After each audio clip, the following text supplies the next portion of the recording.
Literary scholar channel और इस पे हम paradise lost book 1 line by line explanation कर रहे हैं। और आज हम अब तक आई थिंक कि हमने लेट मी सी 421 लाइन तक का एक्सप्लेनेशन देखा है और आगे इसको हम शुरू करते हैं।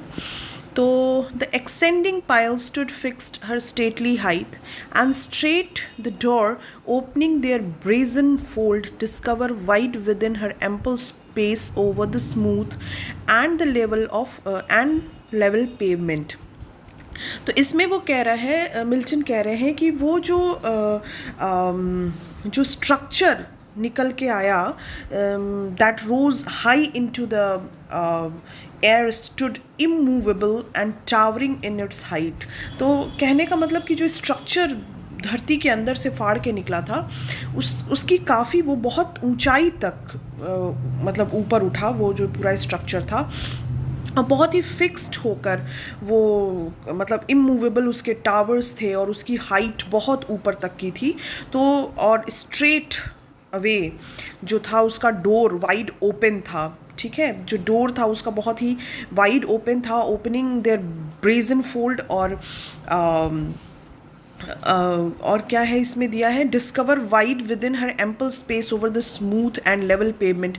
तो इसमें ये कुल मिला के वो जो पूरा स्ट्रक्चर खड़ा हुआ था उसके बारे में यहाँ पे डिस्क्रिप्शन दे रहे हैं मिल्टन। और वो कहते हैं कि large area over the smooth and plain floor उसका था। तो इस तरीके का पूरा स्ट्रक्चर था, बहुत ही लंबी हाइट थी, उसके पिलर्स बहुत ऊंचे ऊंचे पिलर्स थे, उसकी बहुत ही बड़ा उसका दरवाज़ा था उस स्ट्रक्चर का जो अर्थ से निकल के ऊपर आया था।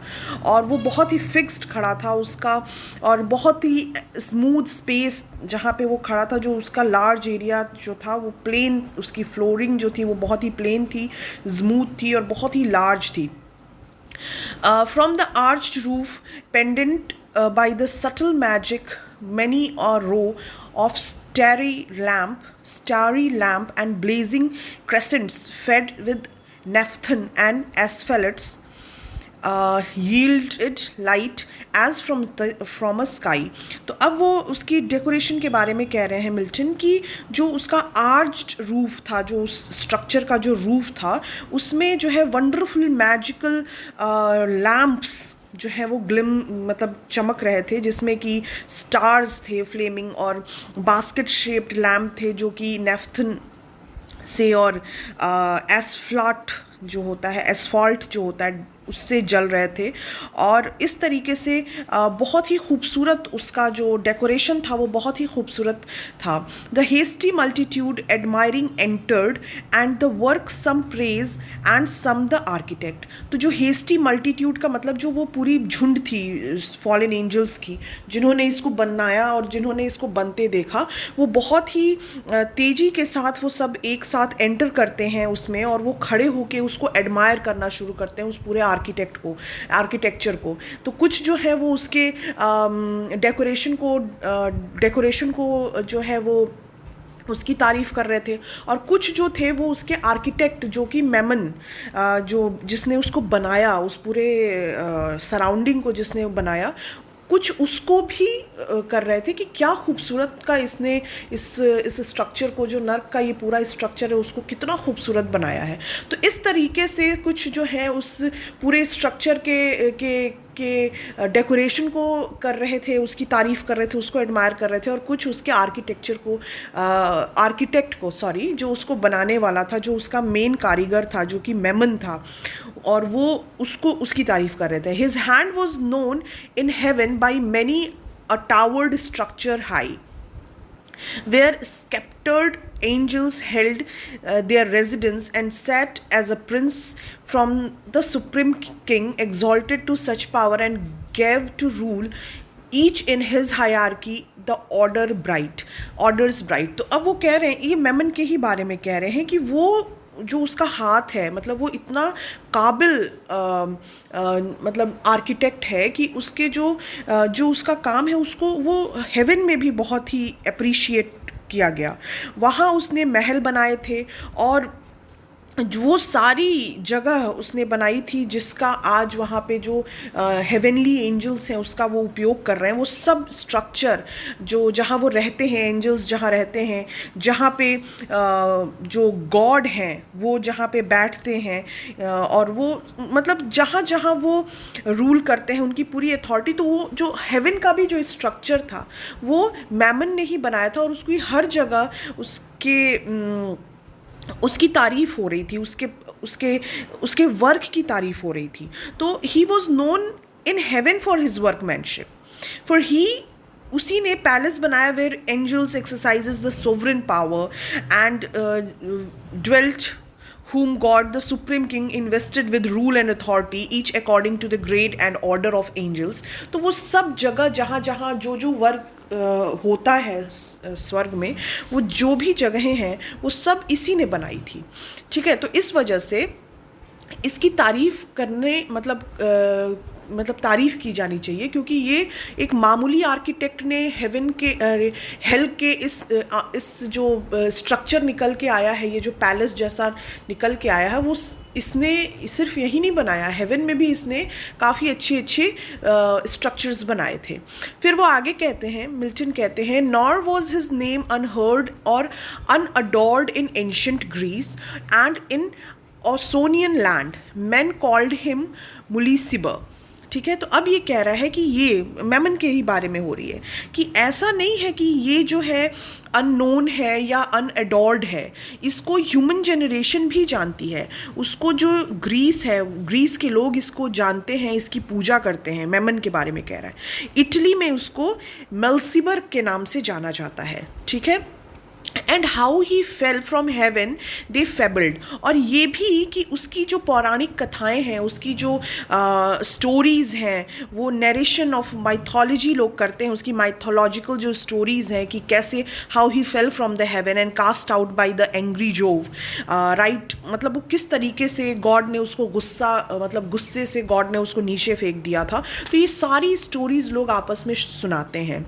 Share over the crystal battlement from morn to noon he fell, और किस तरीके से जब उसको स्वर्ग से नीचे फेंका गया तो उसकी जो दीवार थी, जो क्रिस्टल की दीवार थी स्वर्ग की, जो कि क्रिस्टल से बनी हुई थी, उससे जब उसको फेंका गया तो वो पूरी दोपहर और पूरे मतलब इवनिंग, नून टू इवनिंग वो गिरता ही रहा। ठीक है, he fell from the morning to noon and from noon to evening all a summer day, मतलब पूरी समर डे में वो ऐसे ही गिरता रहा। और फिर वो क्या कह रहे हैं, summer day and with the setting of sun, और जैसे ही सन की मतलब जैसे सनसेट होने वाला था, dropped from the zenith like a falling star. ठीक है, तो अब ये कह रहे हैं कि वो ऐसे गिरा नीचे ज़मीन में कि जैसे कोई स्टार जो है, वो मीटियोर जो है वो आसमान से गिरता है नीचे। तो इस तरीके से वो जिनिथ एकदम नीचे की तरफ जाके फॉल हुआ, वो गिरा वहाँ पे like a falling star. Falling star का मतलब होता है मीटियोर्स, जिस तरीके से मीटियोर्स गिरते हैं उसी तरीके से वो ज़मीन पे आके गिरा, और उसको गिरने में पूरा दिन निकल गया, सुबह से लेके शाम तक वो गिरता ही रहा और अंत में फॉलिंग स्टार की तरह गिरा। फिर वो क्या कहते हैं कि ऑन लेमनॉन्स एंड एगियंस आइल्स। ठीक है, अब वो गिरा कहाँ पे, तो वो कह रहे हैं लेमनॉज।